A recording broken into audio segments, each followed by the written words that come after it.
आज प्रोटीन के बारे में आपको कुछ महत्वपूर्ण बातें पता चलेंगी। तो प्रोटीन के बारे में पहला फैक्ट शुरू करते हैं। अगर आपके खाने में प्रोटीन थोड़ा बहुत कम है, यानी अगर आपको एक दिन में 40 ग्राम चाहिए और आप 25 से 30 ग्राम प्रोटीन रोज ले रहे हैं, प्रोटीन के अलावा जो पौष्टिक तत्व होते हैं वो आप पर्याप्त मात्रा में ले रहे हैं या ज्यादा मात्रा में ले रहे हैं, तो कई महीनों तक या कई सालों तक आपको कोई तकलीफ महसूस नहीं होगी। और फिर कुछ महीनों बाद या कुछ सालों बाद एजिंग शुरू हो जाती है या फिर कुछ बीमारियां शुरू हो जाती हैं और हमें पता भी नहीं चल पाता ऐसा क्यों हो रहा है। तो आपको ये बात ध्यान रखना है कि प्रोटीन अगर थोड़ा बहुत कम है उससे हमें कोई तकलीफ महसूस कई महीनों तक या कई सालों तक नहीं होगी और इसके लिए कोई जांच उपलब्ध भी नहीं है। इसलिए आपको ये जानने की जरूरत है कि आपको प्रोटीन कितना चाहिए और आप कितना प्रोटीन ले रहे हैं। अगर आप इस बात पर ध्यान देते हैं तो कई बीमारी को कई सालों तक आप रोक सकते हैं। अब हम जानेंगे प्रोटीन के बारे में दूसरी महत्वपूर्ण बात। एक सामान्य व्यक्ति को स्वस्थ रहने के लिए एक दिन में 40 से 65 ग्राम प्रोटीन की आवश्यकता होती है। जिनकी लंबाई 5 फीट है उन्हें एक दिन में करीबन 40 से 45 ग्राम प्रोटीन की आवश्यकता होती है। जिनकी लंबाई 5.5 फीट है उन्हें करीबन 50 से 55 ग्राम प्रोटीन की आवश्यकता होती है और जिनकी लंबाई 6 फीट है उन्हें करीबन 60 से 65 ग्राम प्रोटीन की आवश्यकता होती है। अगर आप एक दिन में 5 से 10 ग्राम प्रोटीन ज्यादा ले लेते हैं तो उससे कोई नुकसान नहीं होता है। आपको जो एवरेज है वो कम नहीं आना चाहिए और 5 से 10 ग्राम अगर एवरेज ज्यादा आ रहा है तो उससे कोई नुकसान नहीं आएगा। जैसे आपको अगर एक दिन में प्रोटीन की आवश्यकता 40 ग्राम है और आप कभी 35 ग्राम लेते हैं, कभी 45 ग्राम लेते हैं, कभी 50 ग्राम लेते हैं, कभी 40 ग्राम लेते हैं, तो उससे कोई दिक्कत नहीं आ रही जब तक एवरेज जो है वो 40 से 45 के आसपास आ रहा है। अगर आप रोज ही 10 से 15 ग्राम प्रोटीन कम रख रहे हैं खाने में तो कुछ महीनों में या कुछ सालों में कोई भी बीमारी शुरू हो सकती है। अब हम जानेंगे प्रोटीन के बारे में तीसरी महत्वपूर्ण बात। 80 से 90% बीमारियों का कारण प्रोटीन की कमी होता है। प्रतिरोधक शक्ति यानी इम्यूनिटी बढ़ाने के लिए प्रोटीन बहुत जरूरी होता है। तो स्वस्थ रहने के लिए प्रोटीन के बारे में जो मैं इस वीडियो में बताऊंगा उसके बारे में जानना बहुत जरूरी है। आपको जानकर आश्चर्य होगा कई लोगों का वजन सिर्फ इसलिए बढ़ जाता है क्योंकि उनको प्रोटीन की कमी होती है। डायबिटीज टाइप 2 और डायबिटीज टाइप 4 इन दोनों बीमारी का कारण प्रोटीन की कमी होता है, कार्बोहाइड्रेट की अधिकता नहीं होता। और डायबिटीज टाइप 1 जो बीमारी होती है उसमें प्रोटीन का कोई रिलेशन नहीं होता। प्रोटीन अगर कई महीनों से कम है तो कार्बोहाइड्रेट ज्यादा लेने की इच्छा होगी और कार्बोहाइड्रेट ज्यादा लेंगे तो प्रोटीन की कमी होगी और इस तरह से 4 से 5 सालों में डायबिटीज की शुरुआत हो जाती है। और शुरुआत कैसे होती है?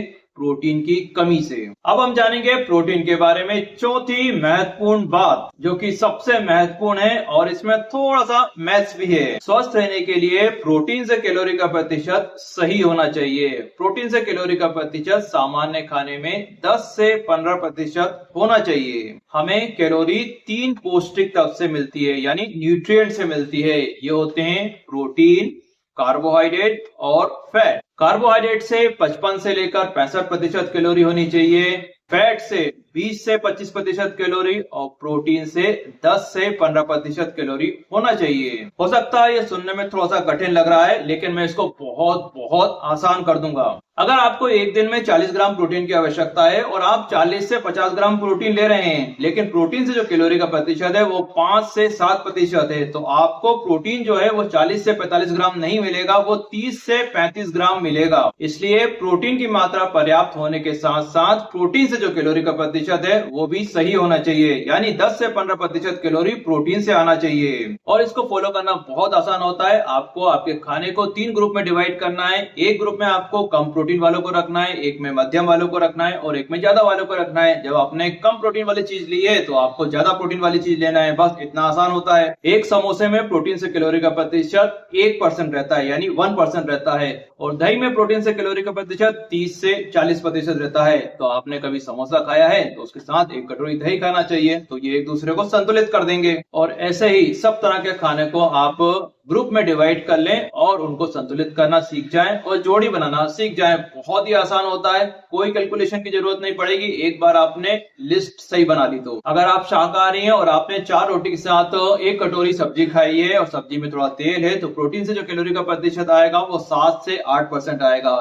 और आपने 4 रोटी के साथ 1 कटोरी दाल और थोड़ी सब्जी ली है जिसमें तेल कम है तो प्रोटीन से जो कैलोरी का प्रतिशत रहेगा वो 12 से 13% रहेगा। तो प्रोटीन की मात्रा सही रखने के लिए और प्रोटीन से कैलोरी का प्रतिशत प्रतिशत सही रखने के लिए शाकाहारी खाने में दाल का होना बहुत जरूरी है, और जो लोग रोज नॉनवेज खाते हैं या अंडा खाते हैं उन्हें दाल खाने की जरूरत नहीं होती। अब हम जानेंगे प्रोटीन के बारे में 5वीं महत्वपूर्ण बात। अगर आप प्रोटीन सही मात्रा में ले रहे हैं और प्रोटीन से कैलोरी का प्रतिशत भी सही है तो इसका फायदा आपको 1-2 दिन में या 1-2 हफ्ते में नहीं दिखेगा, ये कम से कम 3-4 महीने में या 1-2 साल में दिखेगा। कई लोग प्रोटीन की मात्रा सही रखते हैं लेकिन 1-2 हफ्ते के बाद वो सब कुछ भूल जाते हैं, इसलिए आपको ध्यान रखना है, आपको हमेशा ही प्रोटीन की मात्रा सही रखनी है। आपको कोई बीमारी हो या ना हो, दोनों ही स्थिति में प्रोटीन की मात्रा और प्रोटीन से जो कैलोरी का प्रतिशत है वो सही रखना चाहिए। हफ्ते में 1 आध दिन अगर कुछ ऊपर नीचे हो जाता है तो उससे कुछ फर्क नहीं पड़ता है। तो आपको ये बात ध्यान रखना है, प्रोटीन का जो नुकसान है वो भी धीरे धीरे होता है और प्रोटीन में जो फायदा मिलता है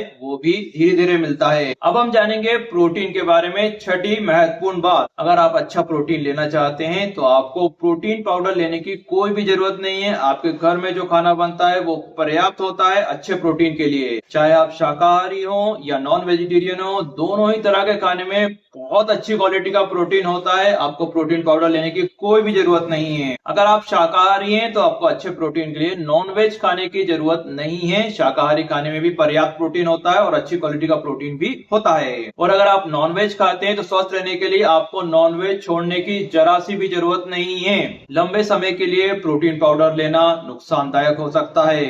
1 या 2 महीने के लिए अगर कोई प्रोटीन पाउडर लेता है, अगर कोई बीमार है या प्रोटीन की कमी है तो वो बात अलग होती है, लेकिन अगर लंबे समय तक आप ज्यादा मात्रा में प्रोटीन पाउडर ले रहे हैं तो वो किडनी को नुकसान पहुंचा सकता है और भी कई नुकसान पहुंचा सकता है। भारत में अभी भी 1470 ऐसी कंपनियां हैं जिनकी चेकिंग नहीं हुई है, जिनके पास लाइसेंस नहीं है, इसके बाद भी वो दवा बेच रहे हैं। और बहुत सी प्रोटीन बनाने वाली कंपनियों की भी चेकिंग नहीं हुई है, और जिनकी चेकिंग हुई है उन पर भी हम कितना विश्वास कर सकते हैं इतने भ्रष्टाचार वाले माहौल में। तो ध्यान रखिए, घर के खाने में जो प्रोटीन होता है वो सुरक्षित भी है और उसकी क्वालिटी जो है वो प्रोटीन पाउडर से अच्छी होती है। अब हम प्रोटीन के बारे में 8वीं महत्वपूर्ण बात करेंगे। शाकाहारी खाने में इनकम्प्लीट प्रोटीन और कंप्लीट प्रोटीन के बारे में जानकारी होना बहुत बहुत जरूरी है। दूध और दूध से बनी हुई चीजों में घी को जोड़कर सभी में कंप्लीट प्रोटीन होता है।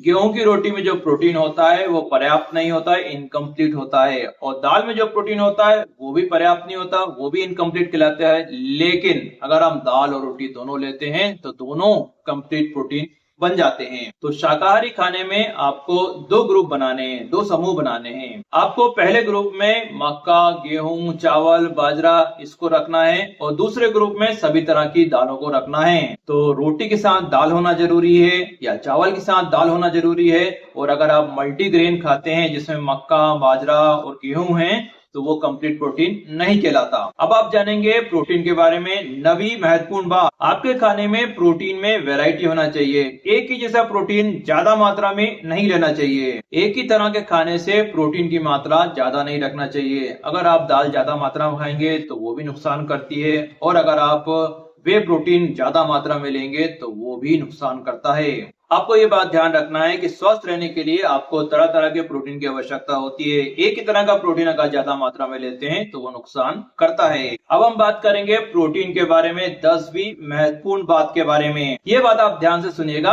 अगर आपने प्रोटीन की मात्रा सही रखी है, प्रोटीन से कैलोरी का प्रतिशत भी सही रखा है और प्रोटीन में वैरायटी भी है और पूरा कंप्लीट प्रोटीन है, तो आपको सामान्य खाने से सारे मिनरल्स और विटामिन आसानी से मिलेंगे। जी हाँ, कैल्शियम, आयरन और जितने भी विटामिन होते हैं वो बहुत आसानी से मिल जाते हैं सामान्य खाने से, अगर प्रोटीन बैलेंस है तो। अगर आप इन बातों पर ध्यान देते हैं तो आपको मल्टीविटामिन, कैल्शियम और आयरन की जरूरत नहीं पड़ेगी। तो प्रोटीन के बारे में ये 10 महत्वपूर्ण बातें थी और हम मिलते हैं अगले वीडियो में। Thank you very much.